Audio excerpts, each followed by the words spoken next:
Example 6.12 பாருங்கள். Left hand side value எடுத்துகிட்டு right hand side value கொண்டு வரலாம். Left hand side tan square theta minus tan square beta இருக்குது. Turn எல்லாத்துலேயுமே cos சைனை தான் ஆன்சர் இருக்குதுனால காஸ் சைனுக்கு மாற்ற போகிறோம். டேர்ன் எப்படி எழுதுவோம்? Sine by cos. அப்போது sine square A by cos square A minus tan square B எப்படி எழுதலாம்? Sine square B divide cos square B. ஓகேவா? நெக்ஸ்ட் பாருங்கள். இது என்ன பண்ணலாம்? கீழே டினாமினேட்டர் சேமாக இருக்கான்னு பாருங்கள்.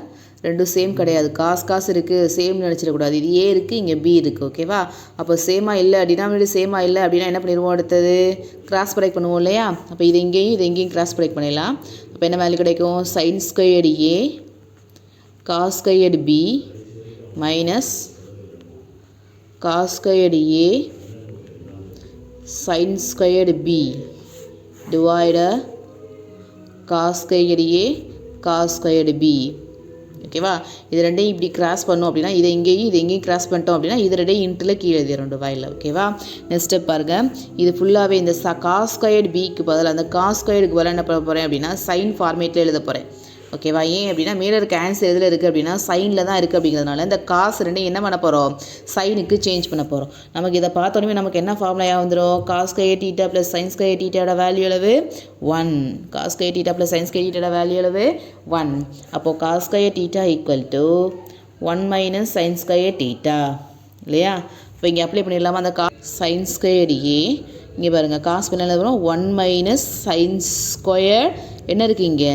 பி மைனஸ் இங்கே பாருங்கள். இந்த காசு என்ன போகிறோம்? 1 மைனஸ் சைன் ஸ்கொயர் இங்கே என்ன இருக்குது? A into sine square B divided கீழே இருக்க வேல்யூ எப்படி எழுதிக்கலாம்? ஏன்னா ஆன்சர் ஆல்ரெடி இது தான், அதனால் அப்படியே டிட்டோ பண்ணிக்கிறோம். ஓகேவா? கவனிங்க. இப்போது இந்த சைன் ஸ்கொயர் ஏ உள்ளே போச்சு அப்படின்னா 1 இன்ட்டு சைன் ஸ்கொயர் ஏ அப்படிங்கிறப்போ என்ன கிடைக்கும்? Sign square A minus sine square A sign square B. ஓகேவா? அடுத்து பாருங்கள். இந்த மைனஸையும் உள்ளே கொண்டு வரோம். இந்த சைன் ஸ்கொயர் பி வருது. இந்த மைனஸ் உள்ளே போகும்போது இது மைனஸ் ஆயிடும், இந்த ப்ளஸ் ஆயிடும், சைன் சேஞ்ச் ஆயிரும். அப்புறம் ஒரு சைன் ஸ்கொயர் பியால் மல்டிபிள் பண்ண போகிறோம். ஓகேவா? அப்போ என்ன கிடைக்குது பாருங்கள்?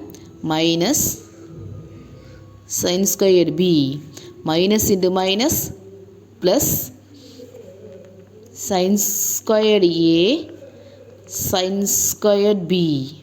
இங்கே ப்ளஸில் வேல்யூ இருக்குது, இங்கே மைனஸில் இருக்குது பாருங்கள். சேம் வேல்யூ டிஃபர் சைனில் இருக்குது. அப்போ இது ரெண்டு அடுத்த ஸ்டெப் என்ன ஆக போகுது? கேன்சல் ஆக போகுது. இது ரெண்டையும் இப்படி கேன்சல் பண்ணி விட்டோம் அப்படின்னா ஆன்சர் ஆட்டோமேட்டிக்காக வந்துருச்சு. சம்மு பார்க்க தான் பெருசாக இருக்கும், மேட்ரு அதில் ஒன்றுமே இருக்காது.